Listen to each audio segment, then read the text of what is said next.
Hello there, class. Today we are going to make equivalent fractions by finding common denominators, okay? So let us call this page Common Denominators.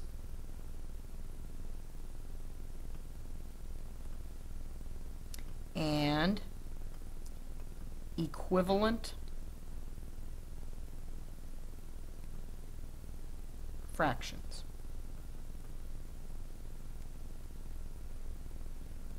Now, when I talk about common denominators, you'll hear me use the abbreviations LCD, least common denominator, or LCM, lowest common multiple. Okay?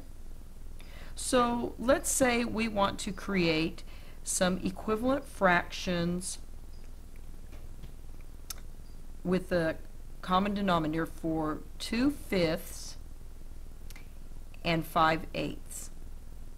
Okay, so I have 2/5 and 5/8, and I want them both to have the same denominator. And I'm going to make an equivalent fraction for each one of them so that they have the same denominator.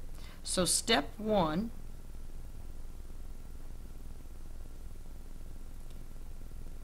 identify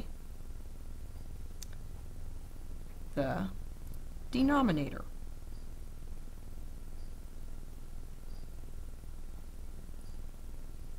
Okay, so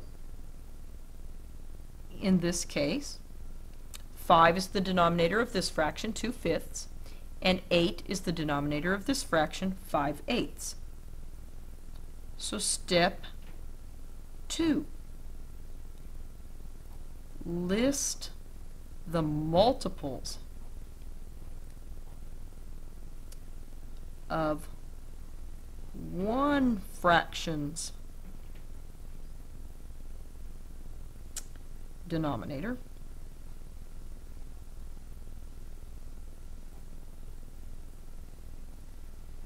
and I like to start with the larger denominator, and you'll see why in a minute.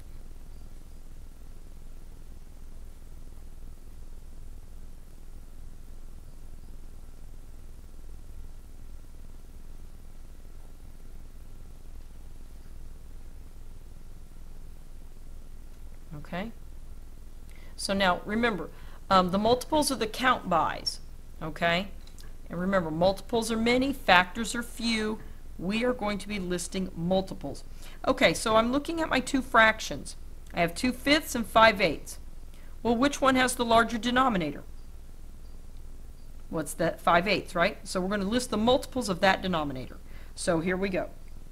There's 8, 16, 24, 32, 40, 48, 56, 64, 72.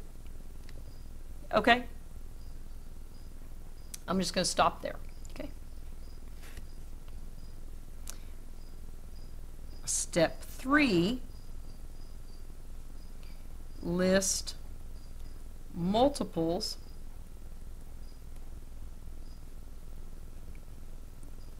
of the second fraction's denominator.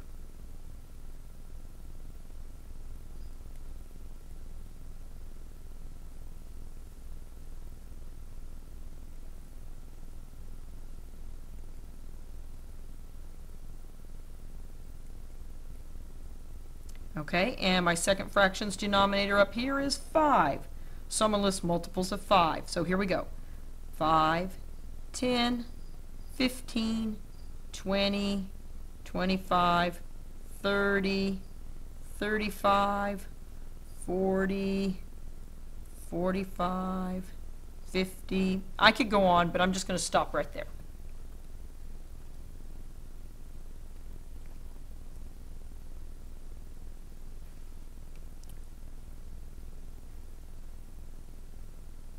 Okay. Step 4. Circle the smallest number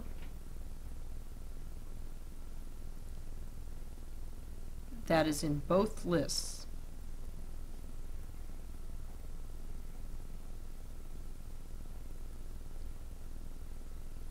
Okay, so I'm looking at both lists, and I'm looking for a number that's the same, a number that's common, but I'm looking for the smallest one. Okay, well, 8's not in both of them, and neither is 10, 15, 20. Oh, but look, 40, and 40's over here.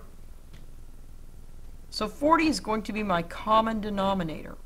Okay, 40 is going to be my common denominator. It is what I call the lowest common denominator, the least common multiple.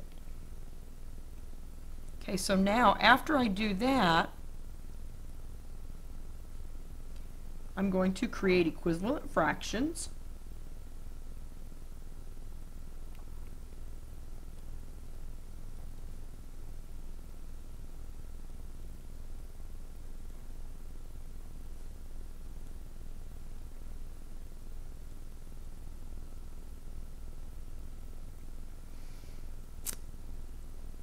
And the number that I circled is the new denominator.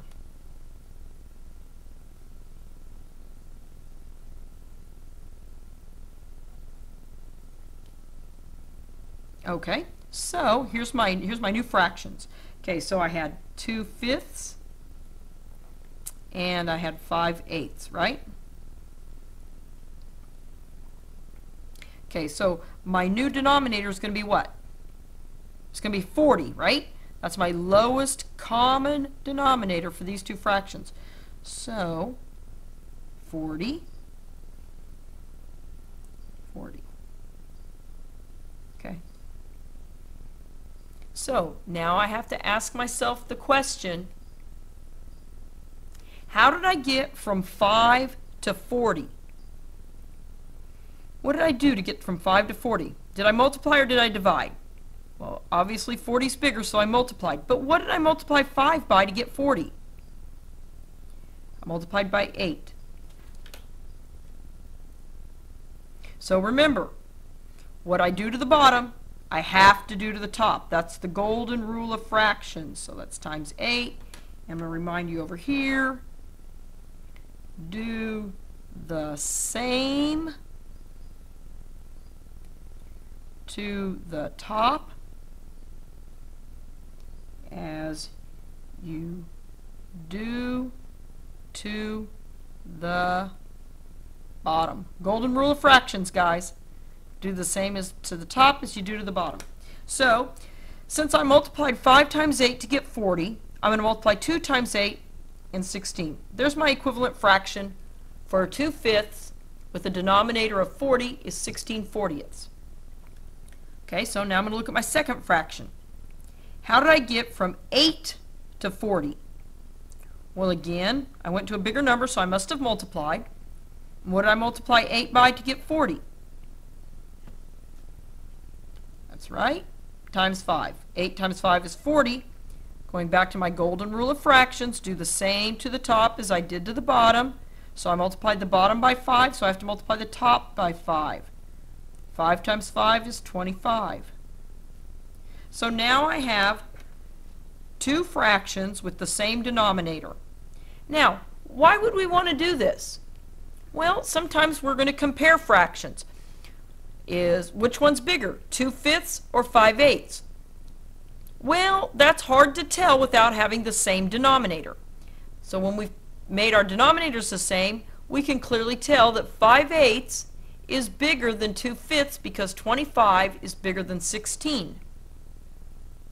Right? Okay, also, when we start adding and subtracting fractions with unlike denominators, we're going to need to do this so that we can add and subtract. Okay? So here's a couple of them for you to try. Okay? Let's try making equivalent fractions, giving common denominators for the fractions of 3/4 and 1/6. Okay, there's one. Okay, let's try another one.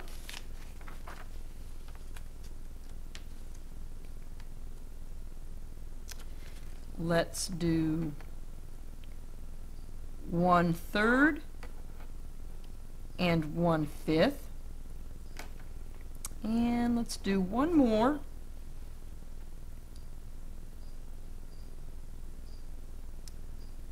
Let's do 1/4 and 3/8. Okay, give those a try and have them ready to look at on Monday.